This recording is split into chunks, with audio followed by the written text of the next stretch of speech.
The ID3 will change the way you think about Volkswagen, and the brand hopes it'll change the way you think about affordable electric cars. This contender is priced, shaped and designed right for the heart of the family segment of the growing EV sector, and unlike previous battery-powered Volkswagens, it's completely new from the ground up. It's small enough for the city and it's big enough for the family. Plus, it's as affordable as a comparable petrol or diesel model, and it's clever enough to make a conventional family hatchback seem hopelessly outdated. The future has arrived. Setting off in an ID3 feels like a strange new world. There's no gear stick, no handbrake, no ignition key, and just the sound of silence as the fixed ratio transmission blends an almost endless wave of torque into meaningful and satisfyingly rapid forward progress. As for the stuff that you primarily need to know here, well, that's based around the mix and match combination that you select from the 3 battery sizes on offer and the 2 electric motor outputs that you have to choose from. There's a base 45 kilowatt hour pure variant with a 205 mile range, and that uses the base 145 PS Pro motor, and a flagship 77 kilowatt hour tour version which has a 336 mile range using the top 204 PS Pro performance motor. The kind of ID3 Volkswagen thinks that you're almost certainly going to want, though, is one with the kind of 58 kilowatt hour battery size that we're trying here, a format which gives you a range of up to 263 miles and the choice of either electric motor.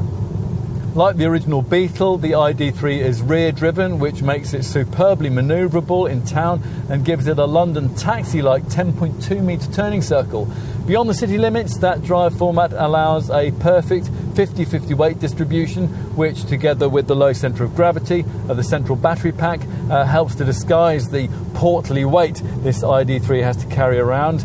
Traction through the bends, though, is excellent, and body roll is checked by firm damping that's been cleverly engineered for suppleness over poor surfaces. All of which ought to provide the recipe for a decently sporting EV, and would if the steering offered a little more feedback. So driving satisfaction has to come in more sensible ways, perhaps by rotating the gear selector forward to engage a battery mode, which summons a regenerative braking function, and that causes the car to automatically slow so much off throttle that there's hardly ever any actual need to use the brake. Your charging regime should be quite straightforward. There's a WeCharge app that helps you find and use over 150,000 public charge points.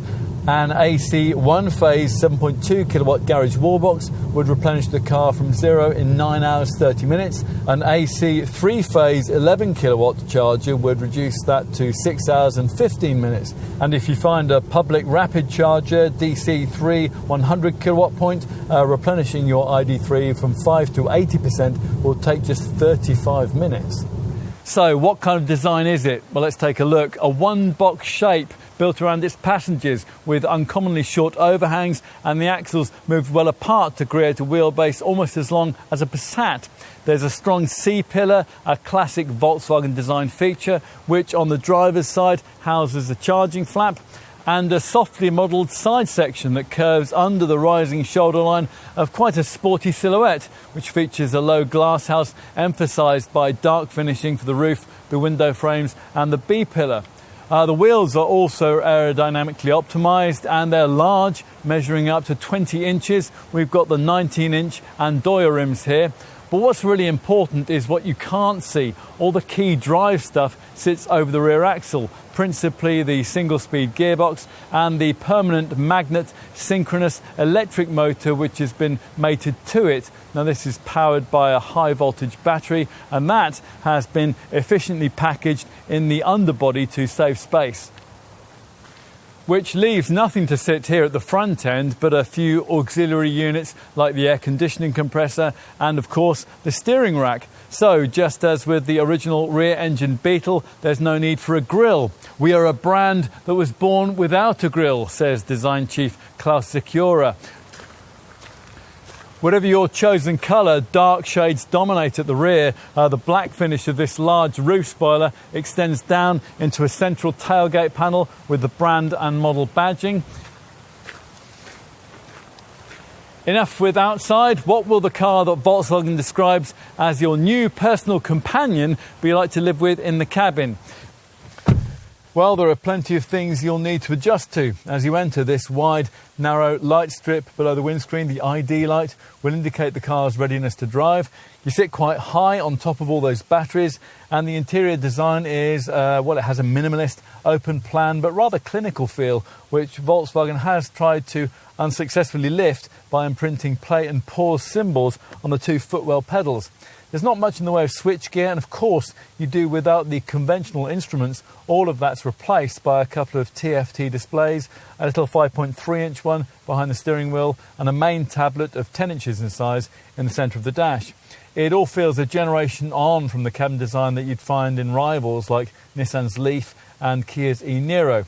Build quality, it's good, but cheaper plastics betray the cost cutting that's been necessary to keep this sophisticated EV's asking price within the realms of affordability.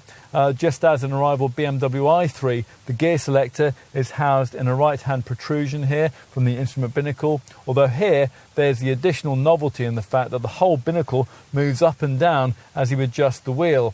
Other instruments are done using touch-sensitive buttons like these fiddly sliders here for the climate system, or with voice control prefaced by the command Hello ID. You may already have decided that an electric family hatch is for you, but even if you haven't, this is one you need to consider. You'll like the clever packaging, the quick performance, the sharp manoeuvrability and the cutting-edge cabin tech. You might even really like the quietly futuristic styling. The Volkswagen brand really has been able to deliver a family-sized EV at a sensible price that can claim to be directly comparable to combustion-engined rivals. What's more, this really does feel like an authentic Volkswagen with a rear-driven format that even has a few Beetle throwbacks. In half a century's time, there's just a chance that the ID3 will command a place in automotive history alongside that seminal VW model. As we said, the future starts here.